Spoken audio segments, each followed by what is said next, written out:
Well, hey there and welcome back to my shop. My name is Dima. In this episode, I'm going to show you how I did this custom monogram inlay using Alumilite resins. So for this, I've got my monogram printed in reverse. The reason why I have it printed in reverse is because I'm going to use the acetone transfer method to transfer the image onto my workpiece and then just scribe the outside line and route that out. Now, you don't have to do it this way if you don't have any acetone or if you don't have a laser printer. You can also print this out in regular form and just stick it on there, and then with your knife mark out the outer edges so that way they'll transfer onto the piece. I've already got the center marked out right here, so I'm just going to roughly estimate where the center is right here and then just kind of lay it over that mark. Make sure it's somewhat straight. Just going to tape off one side here to prevent it from sliding around. And then just take the acetone and transfer the text.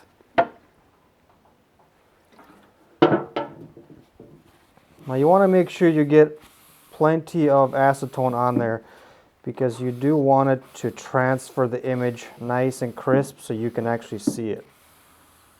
So now that I got my image transferred onto my workpiece and I like the position, I like the size, and I'm pretty confident that it's going to look good.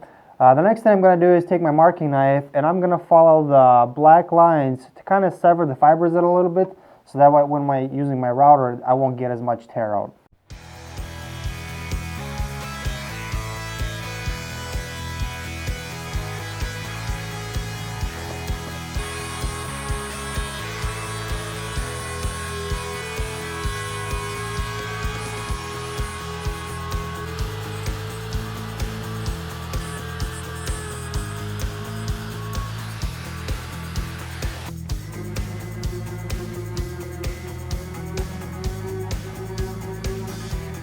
Since I don't know how much resin it's going to use, I'm just going to guess and just use 3 ounces.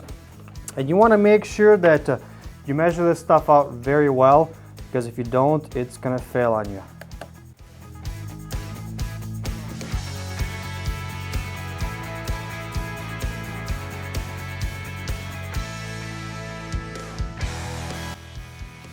So when you're mixing this stuff, you want to make sure that you mix it nice and well. You want to make sure that it's all nice and clear.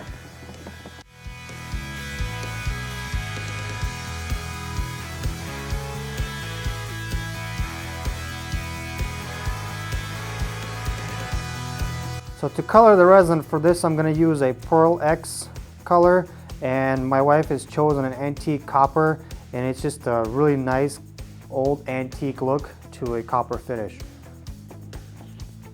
And then let's go ahead and add our color.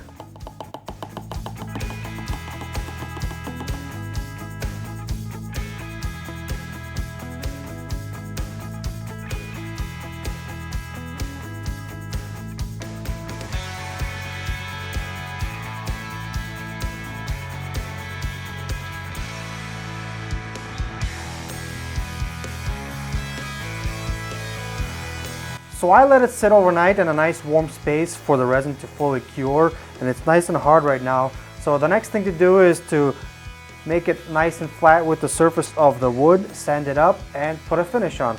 And I'm just going to use a cheap hand plane to kind of get the bumps of the resin off, and then I'm going to sand it to probably 6,000 grit sandpaper to make sure that the resin is nice and smooth, and apply the finish. Now applying the finish, it's going to bring out the color of the resin a lot better.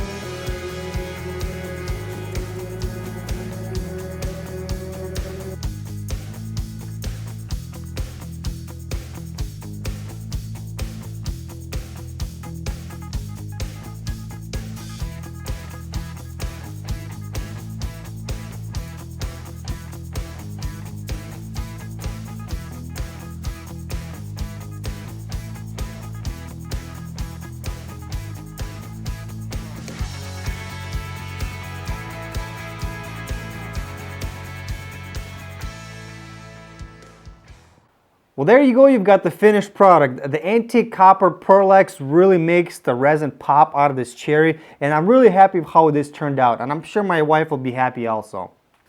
Now you've got to keep an open mind with resins. I know a lot of woodworkers strictly use wood for inlays, but if you think about it, the variation of colors and pearls and dyes that are out there for resins, the possibilities are pretty much endless. So I encourage you to try something new. Get out to the shop, get some resins, and try some type of an inlay. And I'm pretty sure you'll be happy with the results.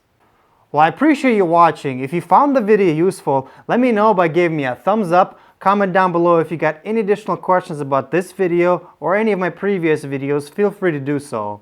And if you missed a video on where I showed how to turn a custom knob for any of your projects, you'll find a link to that video in the description also. Well, have fun in the shop, but be safe doing it. See you guys next time.